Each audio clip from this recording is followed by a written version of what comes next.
Midnight. The date is October 1871. A profound silence has settled over the dark landscape of York County, South Carolina, a silence broken only by the rhythmic crunch of boots on the dusty road and the quiet, almost suppressed movement of 600 men. These are not phantom figures of the night, nor are they a lost regiment from the recently concluded war. They are a force of justice, a military unit acting with legal authority, comprised entirely of black men, many of whom were enslaved just 6 years prior. They are highly disciplined, moving with a code, practice efficiency of seasoned soldiers, veterans not a grand battle between states, but of a different, more brutal war, the war for their own freedom and survival against unrelenting white supremacist terror. The destination of their silent, purposeful march is a large, imposing plantation house, a symbol of the very power structure they are now poised to dismantle. Inside this house, nestled comfortably in the belief of their own invincibility, are 11 members of the Ku Klux Klan, cowering in a terror they had spent years inflicting upon others. These are the same men who, under the cloak of night and anonymity, have been lynching freedmen for sport, burning the homes of black political leaders, and whipping black families to coerce them back into bondage. The contrast is stark, visceral, and historically seismic. The oppressor is now the cornered prey, and the oppressed has arrived as the armed legal agent of the state. The commanding presence leading this raid is a former slave whose name should be etched into the annals of American heroism, Captain Jim Williams. Williams is a man who carries the weight of his community's suffering and the full responsibility of their defense. He is not motivated by revenge, but by a legal and moral mandate to restore order and justice where state and local authorities have systematically failed to do so. The sheer irony of the situation is breathtaking. A former slave, now a state militia captain, is about to legally arrest the very men who believe themselves to be the rightful masters of the South. What happens in the next 60 seconds, when Captain Williams gives the final order to breach the plantation house, will be an act of such revolutionary power and direct confrontation that it will fundamentally alter the course of Reconstruction in South Carolina, and the memory of it will be considered too dangerous for the official history books for the next 150 years. Because when those doors splinter and kick open under the disciplined assault of 600 armed black soldiers, everything white America believed about the hierarchy of power, the nature of race, and the acceptable flow of violence in the South will shatter irrevocably. The truth that white supremacy could not and would not allow the American public to know is that black soldiers didn't just fight the Ku Klux Klan. They organized, mobilized, and absolutely crushed them, proving that the victory of freedom was possible only through organized black self-defense and military might. The suppression of this single, crucial event, the sight of armed black men executing perfect military discipline to defeat white domestic terrorism, was deemed essential to maintaining the post-war racial order, a systemic historical erasure designed to perpetuate the myth of black helplessness and white invincibility. The memory of Captain Williams' raid represents a blueprint for successful armed resistance against racist violence, a blueprint that the architects of the coming Jim Crow South could never afford to leave intact. This is a story of how black military organization achieved what federal policy could not, and why that stunning success was deliberately buried. The year is 1865. The American Civil War, the bloodiest conflict in the nation's history, has finally ended. The Union is preserved, and the 13th Amendment to the Constitution has legally abolished slavery.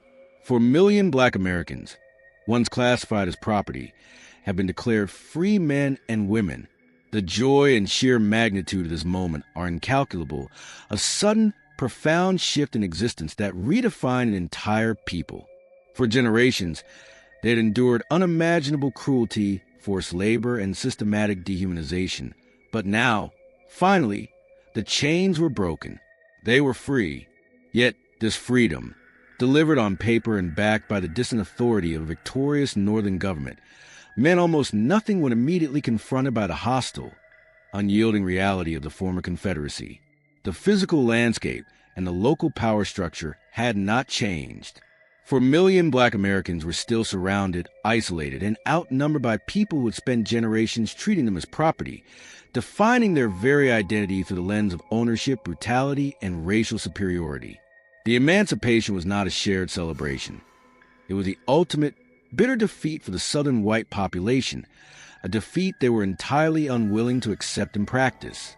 They might have lost the war of armies, but they immediately launched a different kind of war, a localized, decentralized conflict aimed at restoring the racial hierarchy through any means necessary. The goal was simple. If they couldn't legally re-enslave black people, they would ensure that black freedom was meaningless. Freedom without rights, without land, without protection, and without the power of self-determination. Across the former Confederate states, white supremacists were refusing to concede the social or political consequences of their military defeat. They saw the newly freed population not as citizens, but as a hostile, inferior force that needed to be controlled, subdued, and kept in a state of economic and psychological subservience. This deeply held, violent commitment to white supremacy led directly to the formation of secret societies and paramilitary groups, signaling that the true end of the Civil War was far from decided. The battle had simply moved from the open field to the dark roads and isolated farmhouses of the South. The federal government, eager to achieve reconciliation and return the Southern states to the Union, was too slow, too cautious, and often too indifferent to fully grasp the scale of the counter-revolution that was already underway. This political hesitancy created a vacuum of authority, a dangerous space that allowed local white hatred and frustration to coalesce into organized terror. Black communities, eager to build schools, establish churches, and exercise their newfound political rights, were met not with tolerance, but with overwhelming, targeted violence. The promise of freedom, so eloquently enshrined in the law, was being systematically nullified by the brutality of men unwilling to accept a future where black people were their equals. The stage was set for the darkest chapter of Reconstruction, a time when the ideals of equality would be tested against the raw, unadulterated power of organized domestic terror, forcing black Americans to realize that if they wanted true freedom, they would have to fight for it themselves, not just with votes and legal arguments, but with organized force. The war for American identity had just begun. Amidst the chaos and bitter resentment of the post-war South, a new and terrible force was being forged, born out of the anger of defeated Confederate veterans and the desperate desire to restore white supremacy. The formal history often locates the genesis of this society in Pulaski, Tennessee, where in 1866, a group of bored ex-soldiers gathered for social amusement, adopting the mysterious, alliterative name Ku Klux Klan from the Greek word kiklos, meaning circle. What began as fraternity of sorts quickly devolved into something far more sinister, evolving into a highly decentralized yet lethally effective paramilitary terrorist organization. This was not merely a club. It was a political and social weapon dedicated to reversing the outcome of the war, not through open rebellion, but through a calculated strategy of psychological and physical terror. The Klan strategy was brutally simple and devastatingly effective.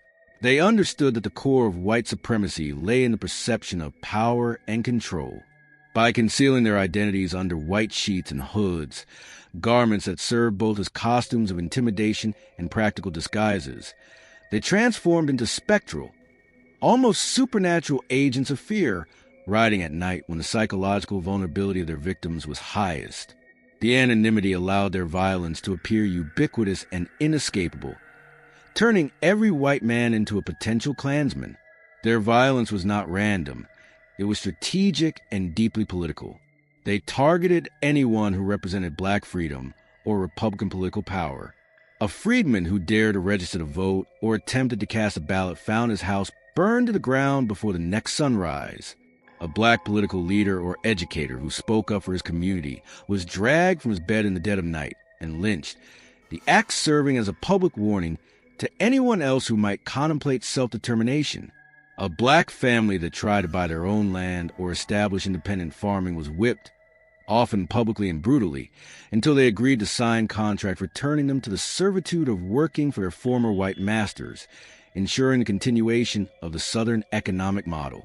The Klan operated with an insidious, almost surgical precision, using terror as a tool to maintain economic control, enforce racial segregation, and crush Republican political organizing, which relied heavily on the new black electorate. Within months of its formation, the Ku Klux Klan had spread like a disease to nearly every corner of the former Confederacy, becoming the invisible government of the South. Local sheriffs and police forces, often comprised of Confederate sympathizers, either actively looked the other way or were themselves members of the organization. State courts and all-white juries refused to prosecute any white person accused of violence against a black person, creating an environment of total legal impunity for the perpetrators of terrorist acts. This total collapse of the legal system meant that for black communities, there was literally nowhere to turn for protection. They were trapped in a legal vacuum where their rights were ignored and their lives were constantly at risk. Historians estimate that in South Carolina alone, the Klan murdered hundreds of black Americans in just 2 years, a systematic campaign of domestic terrorism designed to completely destabilize Reconstruction and return control of the state to white hands. The Klan's success depended entirely on the disarmament and defenselessness of its victims, and it was this assumption of unilateral power that black Americans would ultimately rise up to challenge. The period between 1867 and 1871 marked the peak of the Ku Klux Klan's power, a time aptly described as a reign of the hoods, where organized terror became the default mode of governance across vast swathes of the American South. This was not isolated criminality. It was sustained, coordinated campaign of political and social warfare against the very concept of black citizenship and the policies of Reconstruction. The Klan's impact extended far beyond simple murder and intimidation, burrowing into the fabric of daily life to ensure that the promise of freedom remained an unattainable legal fiction. The organization's reach was staggering, penetrating local politics, law enforcement, and even the courts. In states like Alabama, Mississippi, and particularly South Carolina, which had a black voting majority, the Klan acted as a shadow army, dictating who could vote, who could own land, and who could operate a business. Their targets were chosen with deliberate, chilling purpose. The black schoolteacher, a symbol of upward mobility and knowledge, was often whipped, mutilated, or run out of town. Their schools, built with enormous effort by newly free communities, were often burned to the ground. The white Republican official, viewed as a traitor to his race, was subjected to equal brutality, his family terrorized until he abandoned his post. This violence was essential to the Klan's success in politics. By suppressing the black vote and intimidating Republican voters, they could swing elections back toward the conservative Democratic Party, ensuring the restoration of white political control. In areas where black communities were successfully organizing and voting, the Klan's response was overwhelming. Massacres, such as the one in Opelika, Alabama, and countless smaller, unrecorded atrocities, were calculated to create such profound fear that the mere thought of political participation would become too dangerous to contemplate. The statistics, where they exist, paint a horrifying picture of society under siege. Historical analysis suggests thousands of murders and tens of thousands of assaults and acts of intimidation took place during this short period. The psychological effect was even more debilitating than the physical harm. The constant threat of a midnight ride meant that free people could never truly feel secure. Every creak of the door, every distant sound of hooves, was a potential prelude to violence. They could not trust the local legal system because the perpetrators of the violence were often the very men sworn to uphold the law. Sheriffs and judges would look the other way, dismissing evidence, refusing to issue warrants, and freeing arrested Klansmen under negligible bail. This systemic failure of justice was the true foundation of the Klan's power. It was this atmosphere of total legal abandonment that left black communities with an agonizing choice: either endure the nightmare passively, accepting a return to de facto servitude, or organize to defend themselves. The federal government, headquartered far away in Washington, D.C., was slow to respond, entangled in the complex politics of Reconstruction and facing fierce opposition from Northern Democrats who feared overreach and perpetual military occupation. For black communities on the ground, the reality was stark. There was no one to rely on but themselves. The only question remaining was how they would organize their defense, a question they began to answer in a way that terrified white supremacists more than any federal intervention could. The history often taught in American schools concerning the period of Reconstruction paint a narrative of failure, depicting Black Americans as unprepared for freedom, passive victims of relentless Ku Klux Klan terror, and utterly dependent on the fickle support of Northern saviors. This passive framing is a deliberate historical lie, an invention necessary to justify the ultimate failure of Reconstruction and the subsequent rise of Jim Crow. The truth, however, is far more complex, powerful, and revolutionary. Black Americans did not just endure this nightmare passively. They organized, they strategized, and in several southern states, particularly those where Black voters had achieved a numerical and political majority, they did something that would become the white supremacists' worst and most debilitating fear. They formed their own militias. These were not random vigilante groups or angry mobs fueled by revenge. They were official state militia companies, legally authorized, armed, and equipped by the Republican-led state governments and commanded by Black officers. The decision to arm Black communities was not accidental. It was a political necessity for the survival of the Republican Party in the South. In South Carolina, where Black voters constituted a massive electoral majority and had successfully elected a Republican governor and a majority in the legislature, the state militia became majority Black by 1870. The logic was simple. If the local law enforcement was either unwilling or actively hostile, the state needed a loyal, organized force to ensure law and order, and that force could only be the newly enfranchised Black population. Men who had been enslaved just 5 years earlier were now granted military rank, legal authority, and the sovereign power of the state to arrest domestic terrorists. Think about the profound, world-shattering implications of this shift in power. Individuals like Jim Williams, Robert Smalls, and Prince Rivers, men who knew the lash in the auction block, were no longer mere citizens. They were captains and lieutenants commanding armed companies of their peers. They drilled in formation, mastering military discipline and tactics. They wore official state uniforms, signaling their legitimate authority. They were issued modern rifles and bayonets. They had the political backing of the state government and, initially, the tacit support of the federal government under President Ulysses S. Grant. For the first time since their ancestors were brought to America in chains, Black communities had organized military power, legal sanction, and the means to defend themselves en masse. The power dynamic of the entire South was completely inverted. White supremacy had always relied on the absolute assumption that Black people would be defenseless and unorganized. The sight of Black men in uniform, carrying rifles and exercising the legal power of arrest over white citizens, was an intolerable existential threat to the racial hierarchy. The formation of these Black militias was the ultimate act of self-determination, a powerful declaration that Black freedom was not a gift to be begged for, but a right to be defended with organized force. This organization was a strategic response to the Klan's terror, a move that proved Black communities were actively fighting back and found a legal, highly effective means to do so, a truth that the defeated white power structure immediately sought to suppress and ultimately erase. The arming of the South Carolina militia, which by 1870 was overwhelmingly Black, was not just a historical event. It was a calculated, high-stakes political gamble taken by the state's Republican leadership. This gamble was born out of stark necessity. South Carolina was the birthplace of secession, and the state, with a Black population, held the greatest electoral power. Following the Civil War, Black men constituted nearly 60% of the population, and, thanks to the Reconstruction Acts, they registered to vote in massive numbers, forming a solid, loyal base for the Republican Party.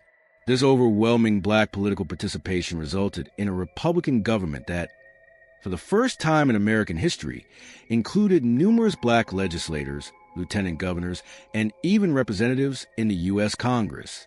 However, this democratic triumph was met not with peaceful opposition, but with intense, violent resistance from the Democratic-aligned white population and the newly formed Ku Klux Klan. The Klan's campaign of terror was so effective and pervasive that it threatened to completely undermine the legitimate, legally elected government. Local, white-controlled sheriffs and law enforcement agencies were useless, either too intimidated or actively colluding with the terrorists.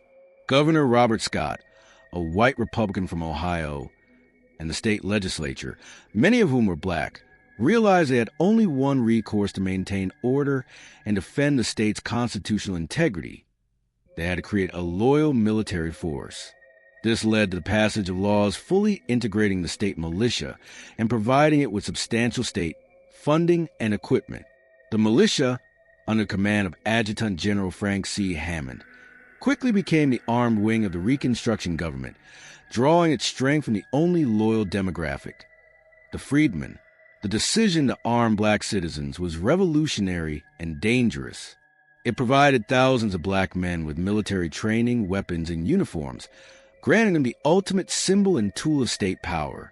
This move cemented the loyalty of the black community to the Republican cause, but simultaneously provoked an extreme, almost hysterical backlash from the white conservative press and political establishment.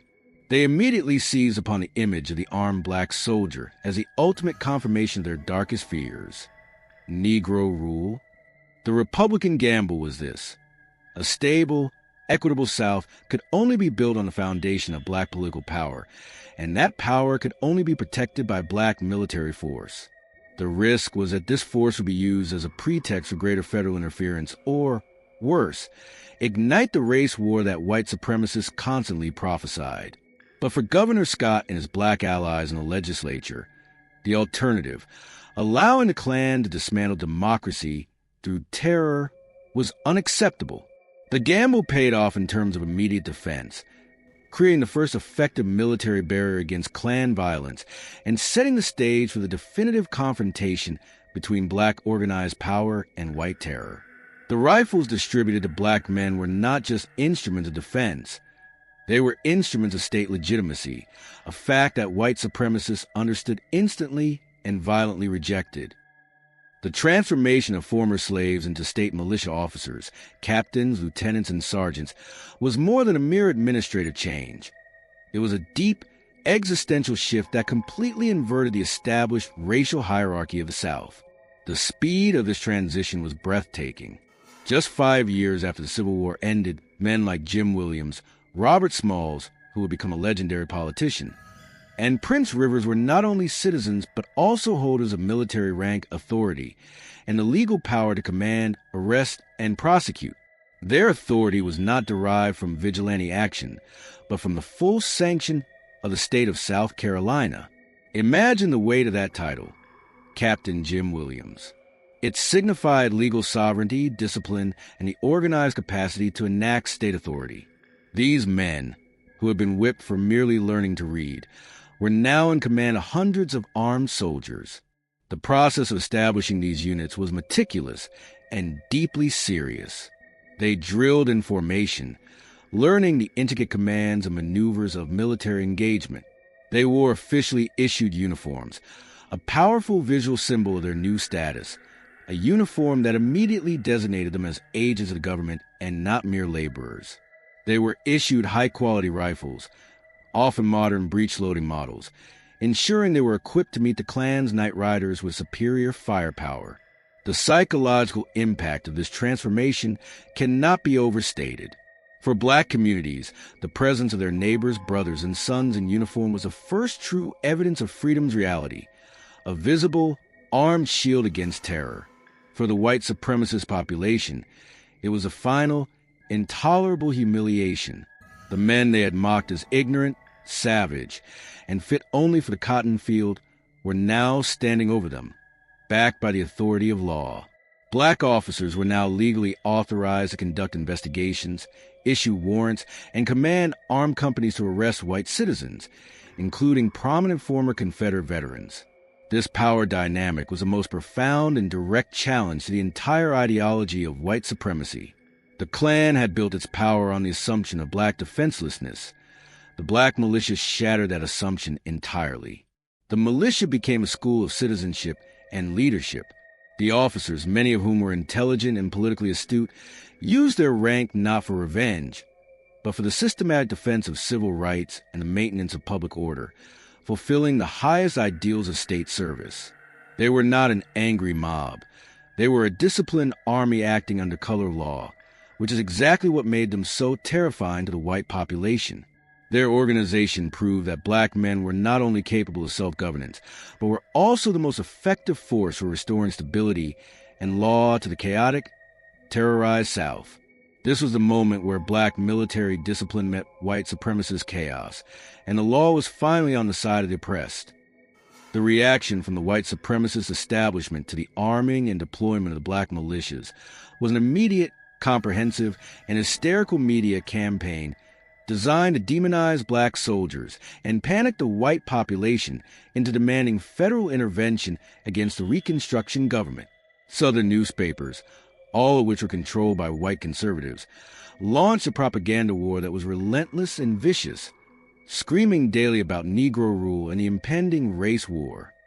They understood that they could not defeat the black militias militarily without risking open civil war, so they sought to destroy them politically and psychologically by depicting them as a savage, unlawful menace.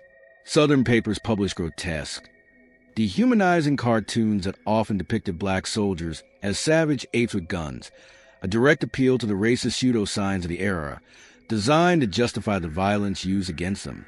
Headlines warned in lurid detail that black militias were planning to massacre white families in their sleep, rape white women, and seize white property, all classic tropes of racist fear-mongering designed to incite a defensive, violent reaction from the white population. Former Confederate officers and conservative politicians claimed that arming black men would inevitably lead to chaos and anarchy, arguing that black people were inherently incapable of self-control or discipline. Their arguments conveniently ignore the fact that black militia companies were, by all accounts, highly disciplined and acting entirely under the sanction of state law, whereas the Ku Klux Klan was a lawless, murderous, and chaotic terrorist organization. The simple truth that black militiamen were doing exactly what militias are supposed to do, protecting their communities from terrorist attacks and restoring public order, was completely submerged by the propaganda. This media war was not just local. It was directed at the North. Southern Democrats, known as Redeemers, sought to leverage Northern white discomfort with the sight of armed black men exercising authority. They knew that many Northern industrialists and common citizens, while theoretically against slavery, were deeply unsettled by the idea of actual black social and political equality, particularly if it was backed by military power. This powerful propaganda tapped directly into latent Northern racism, suggesting that the entire Reconstruction effort was a dangerous, failed experiment that was leading to chaos. The media hysteria created a narrative where the victims were portrayed as the aggressors. When the Klan rode into a county with a strong black militia presence, they suddenly found themselves facing organized resistance instead of defenseless victims. The Klan, who had relied on the absolute compliance of their targets, now faced rifle fire and military formations. This forced the Klan to operate with less impunity and greater caution. The ultimate goal of the white supremacist media campaign was to force President Grant to withdraw federal support from the Reconstruction governments and, crucially, to disarm the black militias. The papers understood that if the black soldiers were discredited and disarmed, the entire structure of black political power in the South would collapse, leaving the field clear for the return of white supremacist control, a victory achieved through propaganda rather than actual military engagement. The escalating violence and the media war across the South eventually forced the hand of the federal government, specifically that of President Ulysses S. Grant. Grant, a decorated Union general, was no stranger to conflict and, to his lasting credit, he understood the gravity of the situation unfolding in the Reconstruction South. He had fought hard to end slavery and secure the Union, and he was not about to allow ex-Confederates and domestic terrorists to terrorize their way back into power, effectively nullifying the hard-won victories of the Civil War. By 1871, the Klan's violence had reached a crisis point. becoming so widespread and systematic that it amounted to an insurrection against the United States government and the constitutional rights of its new black citizens. Faced with a complete breakdown of civil authority in several southern states, Grant made an unprecedented choice. He requested that Congress pass emergency legislation, giving him the extraordinary power to suspend the writ of habeas corpus and deploy federal troops against domestic terrorists.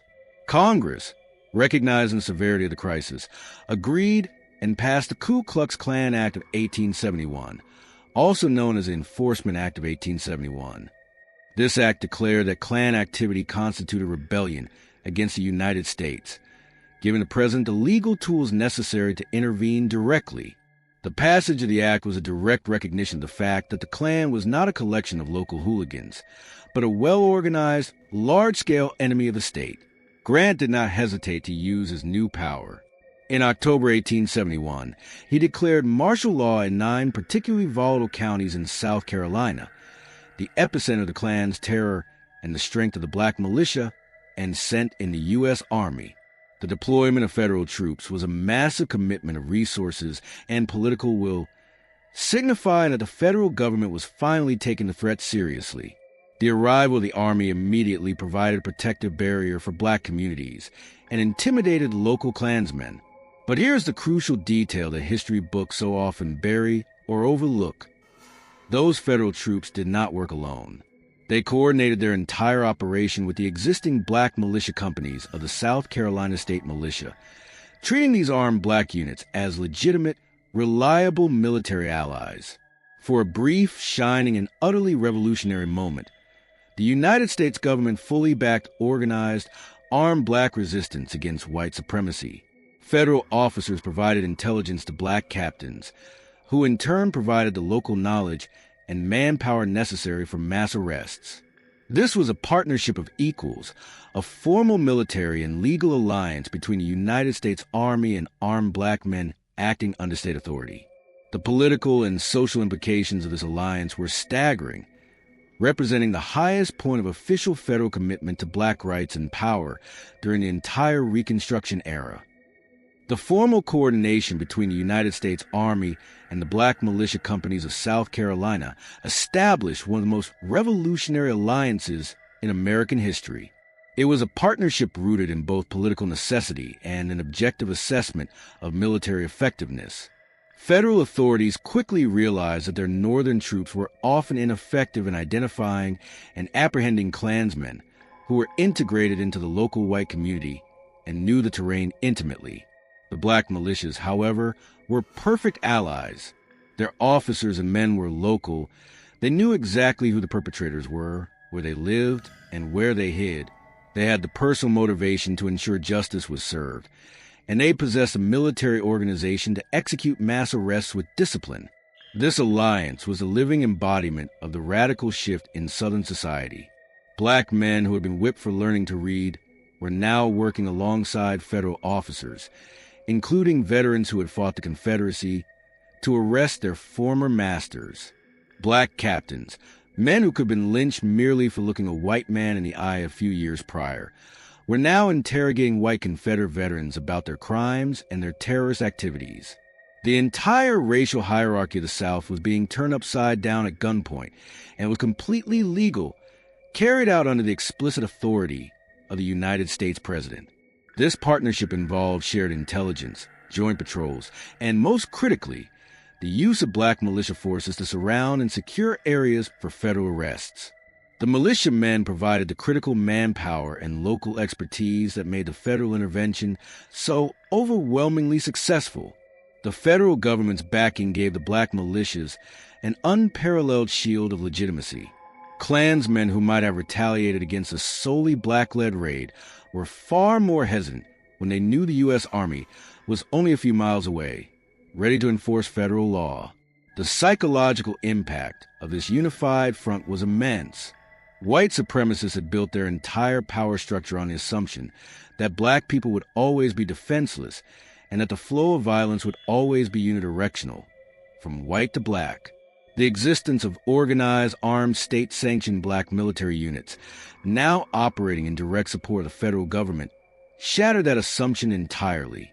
The message was unmistakable. The federal government was not just protecting black citizens. It was empowering them to protect themselves and to enforce the law against white terrorists. This revolutionary alliance provided the military, political, and legal framework necessary for the black community to finally crush the original Ku Klux Klan and establish a brief but stunning moment of actual, armed black freedom in the heart of the former Confederacy. The success of this alliance would be so complete and so terrifying to the white power structure that it would ultimately be the very reason the story was aggressively erased from history. The fundamental source of the Ku Klux Klan's power, and indeed the power of white supremacy throughout the post-Civil War South, rested upon a singular, unshakable assumption that violence would always be unidirectional, flowing only from white to black.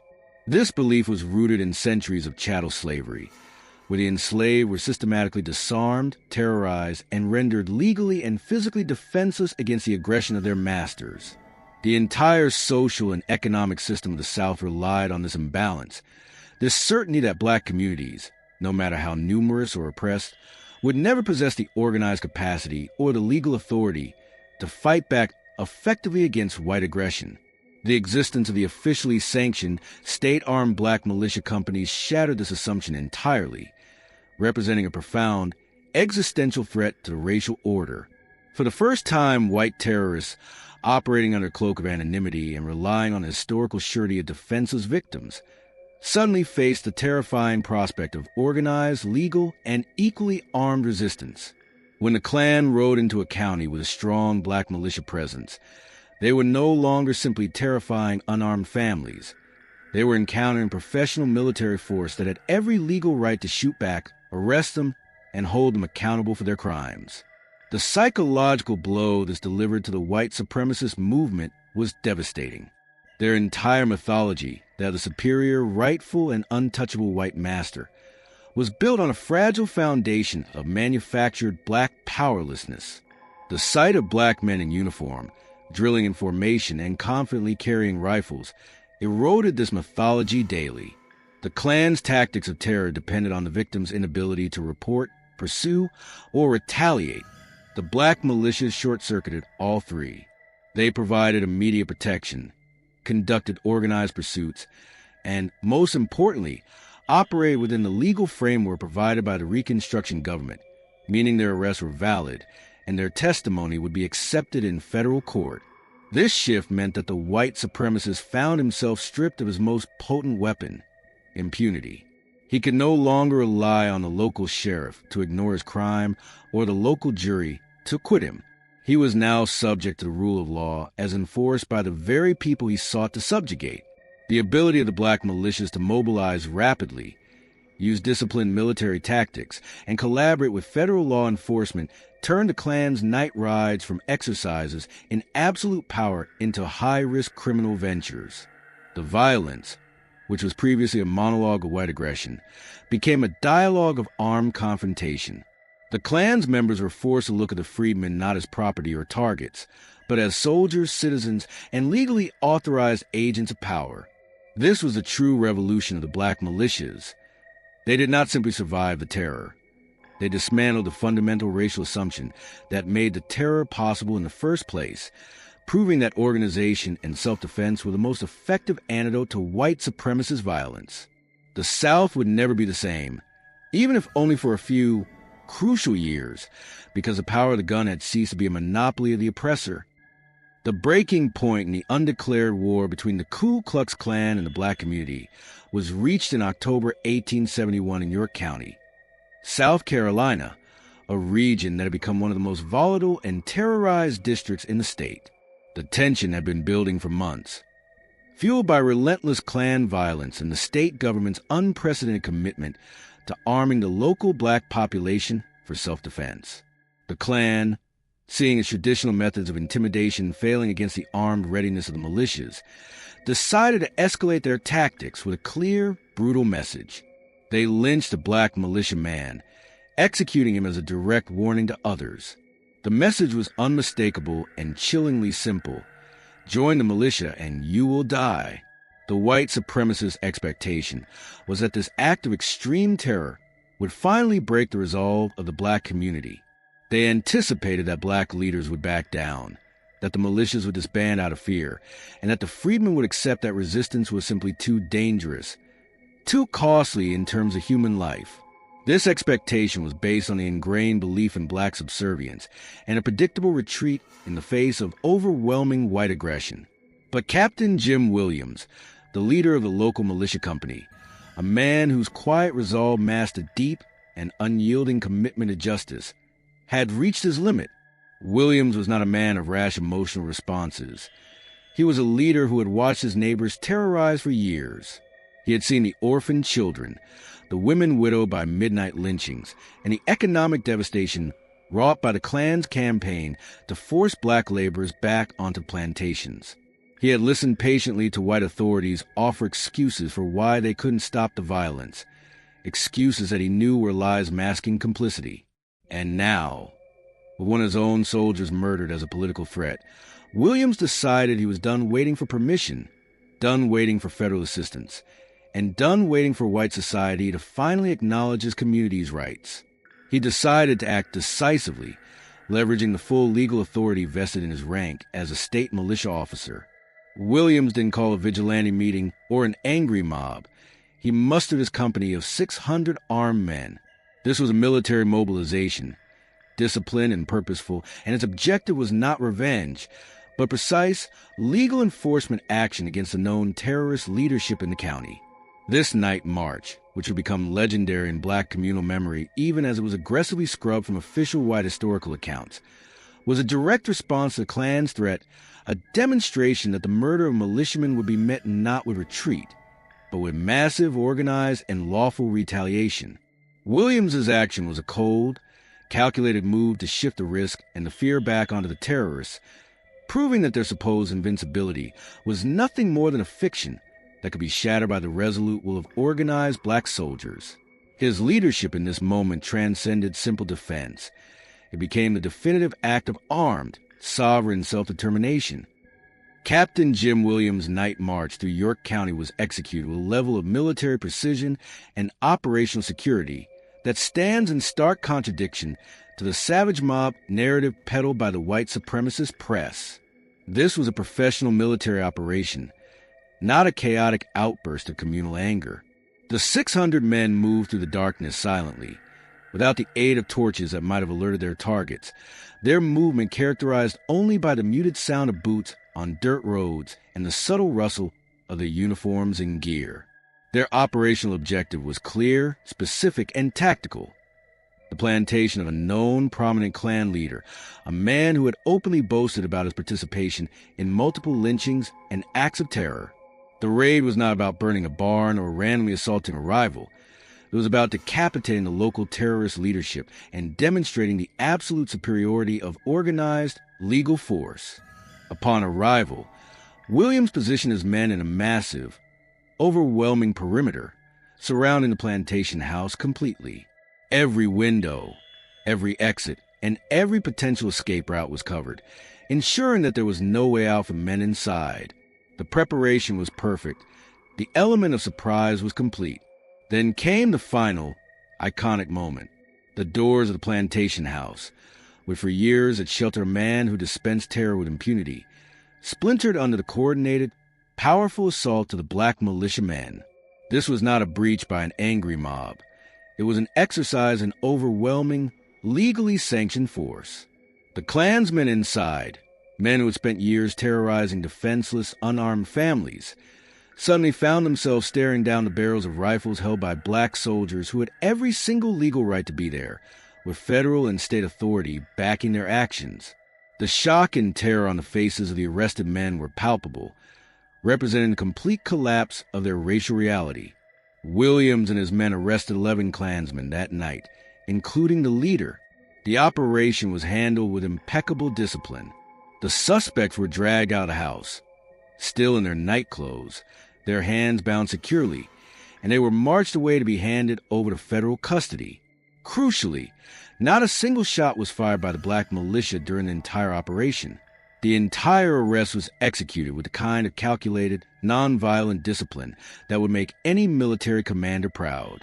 This was not a revenge fantasy. It was justice delivered with military efficiency. The absence of gratuitous violence was the very thing that most terrified the white supremacist movement. This wasn't chaos. It was an army executing a precise legal mandate. It was proof that black men were capable of higher organization, discipline, and the lawful administration of justice, qualities that white supremacists had historically claimed were exclusive to their own race. Jim Williams' raid was a tactical masterclass that proved two fundamental points. Organized black power was superior to white terrorist chaos, and the most effective way to fight terror was not through charity or pleas for help, but through the rigorous, armed enforcement of the law by the oppressed community itself. The immediate and quantifiable success of Captain Jim Williams' raid and the subsequent coordinated operations conducted by the black militia companies across South Carolina provide the single most objective and stunning piece of evidence in this forgotten history. The effect of armed, organized black resistance on white supremacist terrorism was not subtle. It was statistically overwhelming. Word of Williams' flawless military action spread like wildfire through South Carolina's black communities, igniting a wave of confidence and action. The message was clear. If it worked in York County, if black soldiers could legally, efficiently, and successfully arrest the Klan leadership, it could work everywhere.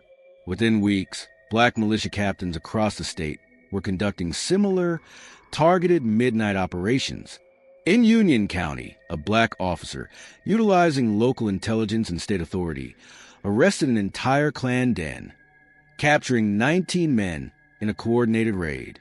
In Spartanburg, faced with the credible threat of disciplined arrest, Klansmen started fleeing across the state lines into North Carolina, abandoning their homes and businesses to escape the reach of the black militias and the federal courts. The collective action created a climate of profound fear among the terrorists, replacing their previous impunity with the constant threat of capture. The data collected by historians on this period is unambiguous. In counties where black militia companies were actively patrolling, visible, and engaging in proactive enforcement, Klan violence didn't just decrease, it nearly vanished. The most conservative estimates suggest a 90% drop in terrorist attacks wherever black soldiers operated with the full backing of the state and federal government. This is an extraordinary figure, a powerful, empirical testament to the effectiveness of organized self-defense. This dramatic reduction was not a coincidence, nor was it the result of a sudden change of heart by white supremacists. It was a direct, measurable consequence of the shift in the balance of power. The Klan was only powerful when its victims were defenseless. Once the oppressed community obtained the tools and the legal right to defend themselves, the terrorist organization was immediately neutralized. This statistical truth is the ultimate refutation of the historical narrative that claims Reconstruction failed due to black incapacity or chaos. The militias brought order. They defeated the chaos. They achieved in months what the federal government had failed to achieve in years: the systematic destruction of the first Ku Klux Klan. The overwhelming success of the black militias provides a blueprint for effective counterterrorism that remains politically relevant today. It demonstrates that the key to ending domestic violence against an oppressed group is not passive endurance or reliance on external charity, but the internal organization, arming, and legal empowerment of the threatened community itself. This stunning and undeniable statistical victory is precisely why the story had to be erased. It proves too much about the efficacy of black power and organization, a lesson white supremacy was desperate to bury. The military defeat inflicted upon the Ku Klux Klan by the black militias was immediately and systematically followed by a crushing legal defeat, orchestrated by the federal government capitalizing on the arrests made by Captain Jim Williams and his counterparts. Federal prosecutors, utilizing the powers granted by the Ku Klux Klan Act of 1871 and the martial law declarations, moved with an efficiency and resolve that was utterly foreign to the corrupt, state-level courts of the South. By late 1871 and early 1872, they had arrested and indicted over 600 Klansmen in South Carolina alone, a massive, unprecedented legal sweep against domestic terrorism. The significance of these trials cannot be overstated. For the first time, Klan members were facing real consequences in a jurisdiction that was uncompromised by local white supremacy. Federal courts, often presided over by Northern judges and protected by federal marshals, were immune to the intimidation and jury tampering that had protected the terrorists for years. The true heroes of this legal process, however, were the black militiamen themselves. They stepped onto the witness stand, often facing their former masters or powerful local figures, and testified against the terrorists who had brutalized their communities. They provided the crucial intelligence that led to the arrests. They identified the hooded riders, they named the conspirators, described the specific crimes, and provided the direct evidence that led to convictions. Their testimony was eloquent, organized, and unshakable, shattering the Klan's aura of invincibility. The power structure of white supremacist terror began to systematically dismantle itself in the glare of the courtroom lights. Members who had hidden behind hoods in the anonymity of the night were exposed, named as common criminals, and sentenced to federal prisons, often for long terms of hard labor. The convictions themselves were a profound legal and psychological victory. They demonstrated that the law could and would be enforced equally, even against powerful white men who believed themselves above the law. The legal principle of impunity, the bedrock of the Klan's operation, was irrevocably shattered. This crushing defeat was not achieved by white saviors or Northern charity alone.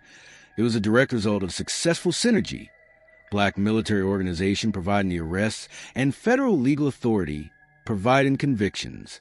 This combination proved unstoppable. Against all odds, against centuries of oppression, against a terrorist organization that had seemed politically, socially, and militarily invincible, black militias, backed by the U.S. government, were winning.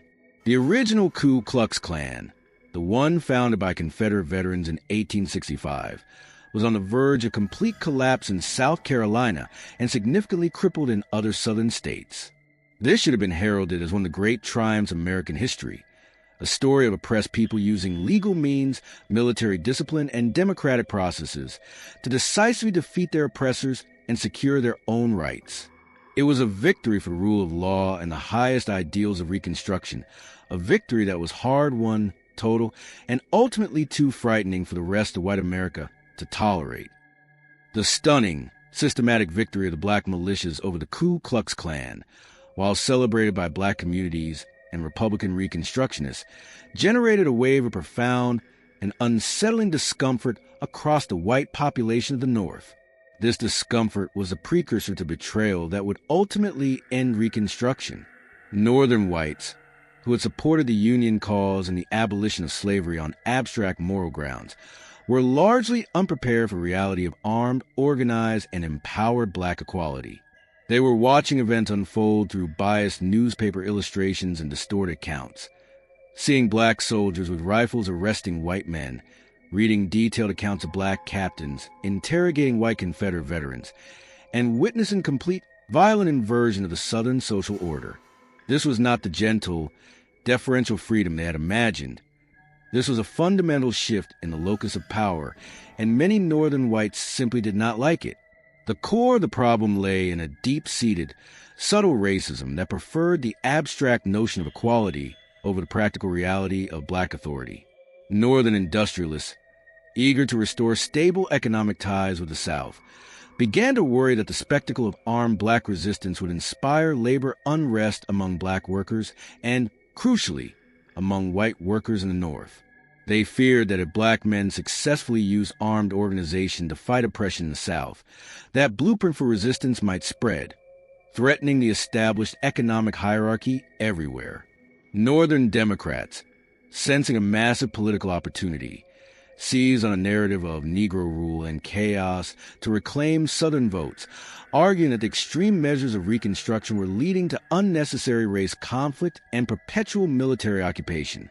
They began to lobby fiercely for the withdrawal of federal troops and a return to local control, which was universally understood to mean white control. Even some pragmatic Northern Republicans, weary of the decade-long struggle and facing growing political backlash from the press, decided that maintaining white supremacy, albeit in a gentler, less violent form, was politically preferable to the sustained effort required to enforce true black equality. They calculated that peace and reconciliation could only be achieved by abandoning the most powerful and effective instrument of black freedom, the armed black militia. The irony is tragic. The black militias were disbanded not because they failed, but because they succeeded too completely. Their success exposed the hypocrisy of Northern support for Reconstruction. The moment black communities demonstrated that they didn't need white saviors, but simply needed white society to stop actively blocking their power, the moment they showed they could win their own fight, the external support evaporated. The sight of black power and discipline was simply too revolutionary for the rest of white America to tolerate, leading directly to the political decision to sacrifice the security of the freedmen for the comfort of national racial reconciliation and political expediency. The crucial, devastating turning point in the fate of the black militias and the entire Reconstruction project was the swift and systematic evaporation of federal support. This withdrawal was not based on military necessity. The Klan had been crushed, but on a calculated political decision driven by the rising tide of Northern racial conservatism and the political maneuvering of the Democratic Party. As the federal commitment waned, the entire scaffolding of black political and military power in the South began to collapse with shocking speed. The political will of the Grant administration, which had once been so strong, fractured under sustained political pressure. Federal troops, the essential legal and physical shield for black militias, were progressively withdrawn from the southern states, ostensibly to return control to civilian authorities. This withdrawal was a green light the white supremacists, or redeemers, had been waiting for. Simultaneously, funding for the militia operations, which had been provided by the state Republican governments, began to dry up under economic pressure and political manipulation. Without federal troops to back them up and state funds to equip them, the black militias were left isolated, exposed, and vulnerable to the same white terror they had spent 2 years decisively defeating. White supremacist redeemer governments, having won local and state elections through fraud, intimidation, and violence, immediately took power and moved against the black militias with vicious, surgical efficiency. Their primary objective was a complete and total disarmament of the black community, a move rooted in the terror they felt during the Jim Williams raid. The state legislatures passed laws or executive orders confiscating the weapons of the militia companies. The companies were officially and forcibly disbanded, often by newly installed white sheriffs. Black officers, the courageous leaders who had risked their lives to enforce the law, were not given pensions or honors. Instead, they were arrested on trumped-up, politically motivated charges of insurrection, sedition, or inciting violence. These were the same charges white authorities had notoriously used against black slave rebels like Nat Turner and Denmark Vesey, a symbolic and legal attempt to turn the victims into criminals and label their successful self-defense as an act of treason. The message delivered by the new Redeemer governments was clear, brutal, and utterly final. Black self-defense is illegal the moment it becomes effective. The entire period of armed black resistance was officially criminalized, sending a terrifying message to every black leader in the South. The removal of the military and political means of self-defense was the single most critical precondition for the subsequent century of Jim Crow terror.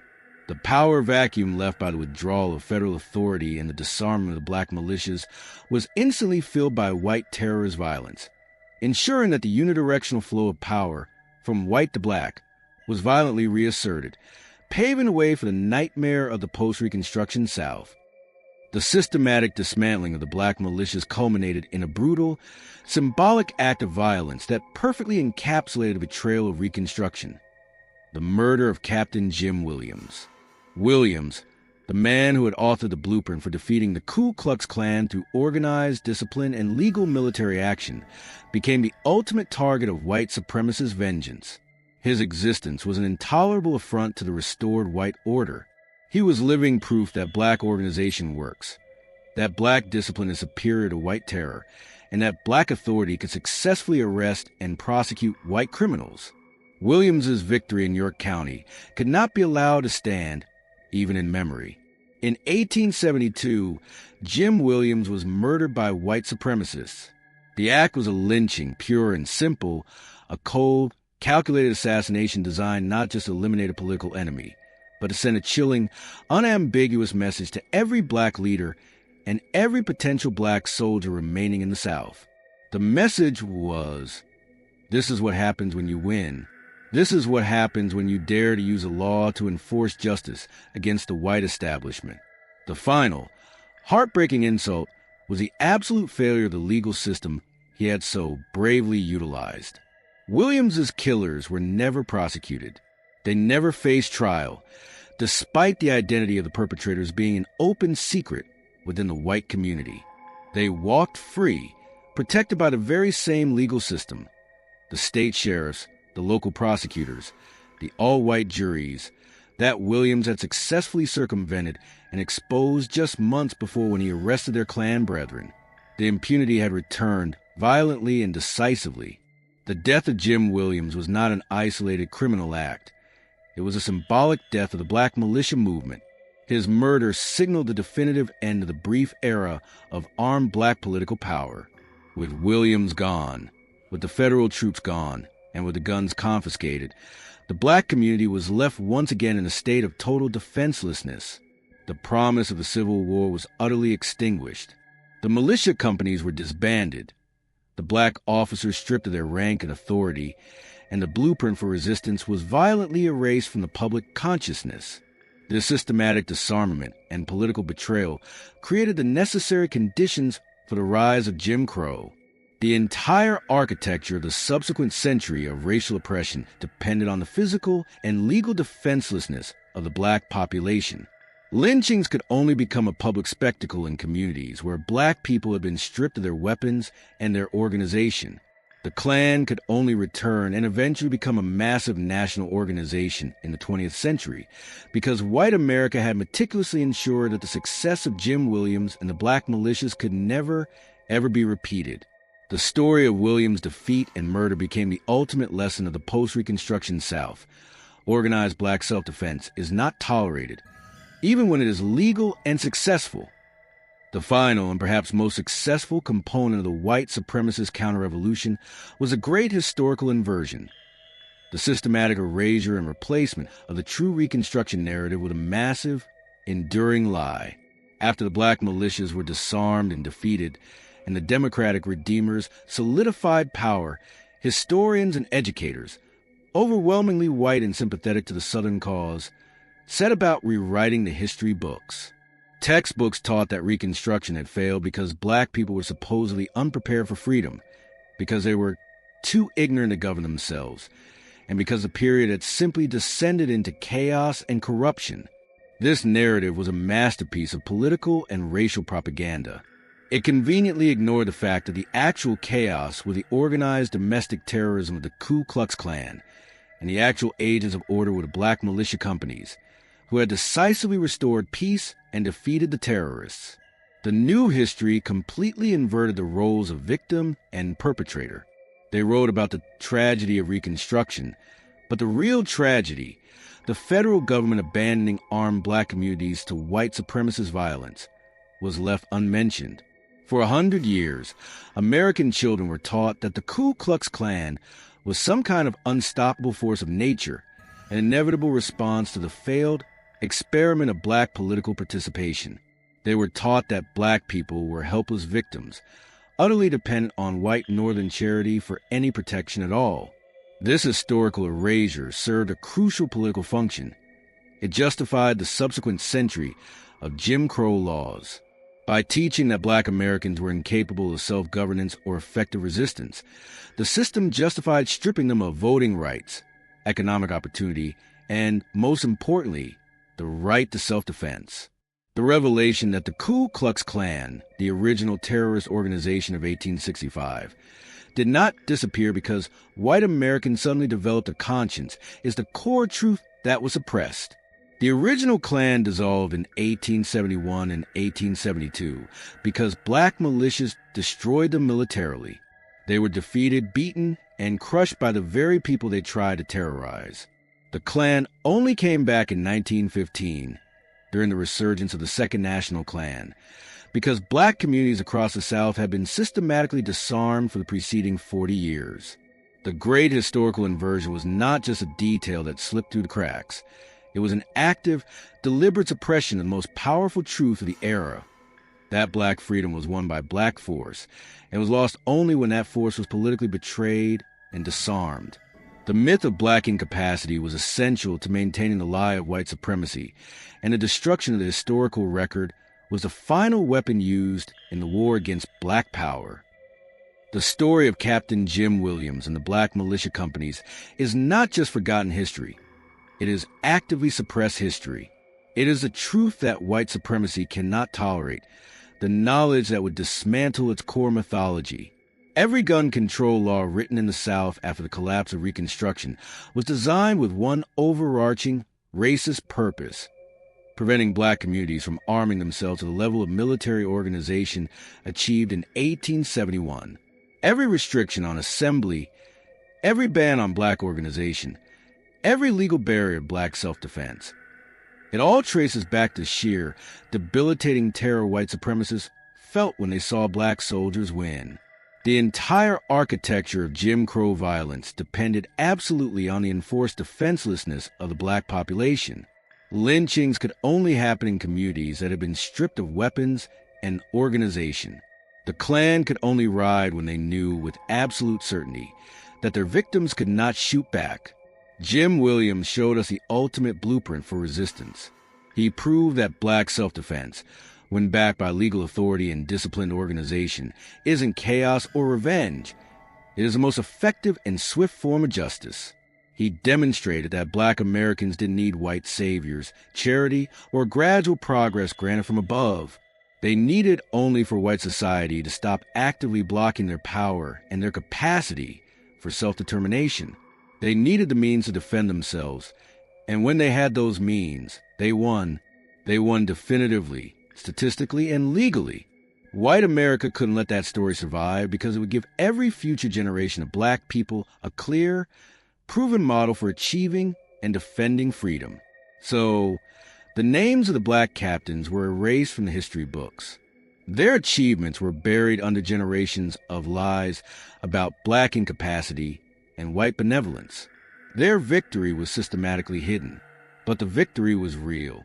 The Klan ran, the terrorists fled, the oppressors were arrested and convicted. It worked, and that is the history they never wanted you to know. Because knowing it means understanding that black freedom has always been won through black resistance, not white permission. That is the lesson Jim Williams left us. That is the truth that has remained unstoppable even after 150 years of suppression. The power to enforce justice lies in the hands of the organized, disciplined community.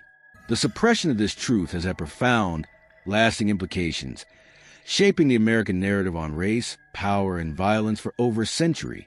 We are only now beginning to uncover full extent of this lost victory and the systemic betrayal that followed. The legacy of Captain Jim Williams is not one of defeat, but of a brilliant, successful military campaign that proved that the oppressed could decisively defeat their oppressors when legally armed and organized. The challenge now is to ensure that this suppressed history is finally told, studied, and integrated into the national consciousness. We must correct the record and honor the sacrifice of the men who defeated the Klan and were murdered for their success. The story of Captain Jim Williams is a call to action to confront the history we were taught.